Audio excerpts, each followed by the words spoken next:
Hello, everyone. And this is just a few minutes video to explain the pre-class activity number 4 of this week. Before I start explaining the video, actually, the pre-class activity, in addition to the tutorials and the recordings for the lecture, all of those activities actually are incorporated to achieve the learning objectives. And I think I have explained that to you.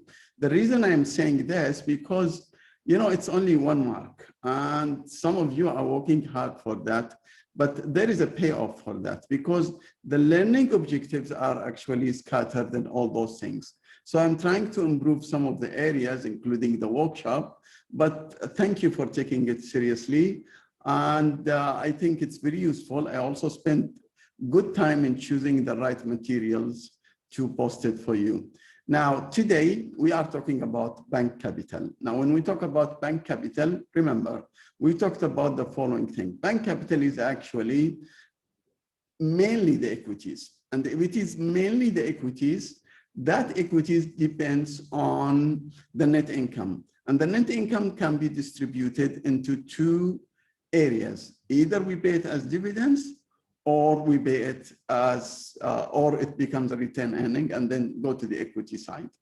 Now, sometimes if you are growing, it's better not to pay dividends. And this is why we studied those 4 theories of dividends policies, which most of them, 3 of them actually, are calling for more dividends.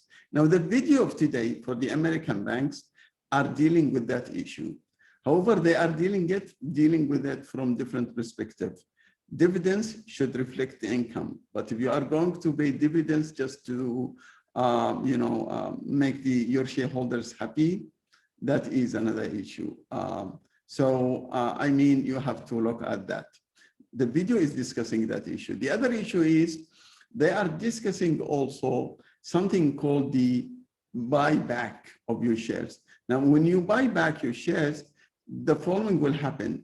The number of outstanding shares in the market will decrease, which means now your income, when it is divided over less number of outstanding shares, the earning per share will increase and the prices will increase.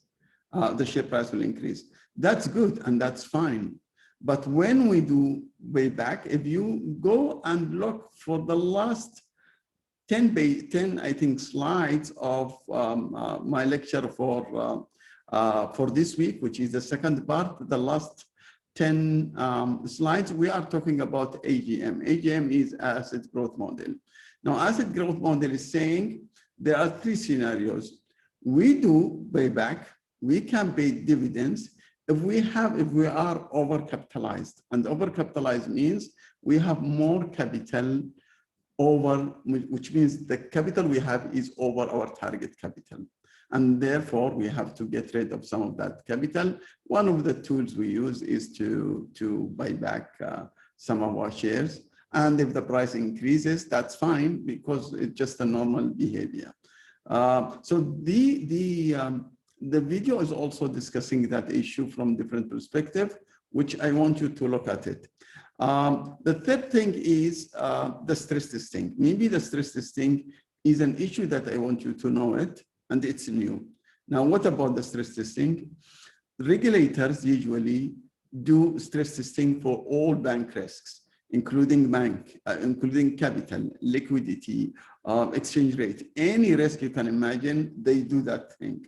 Now, if they do it, they take it really seriously. It is a simulation.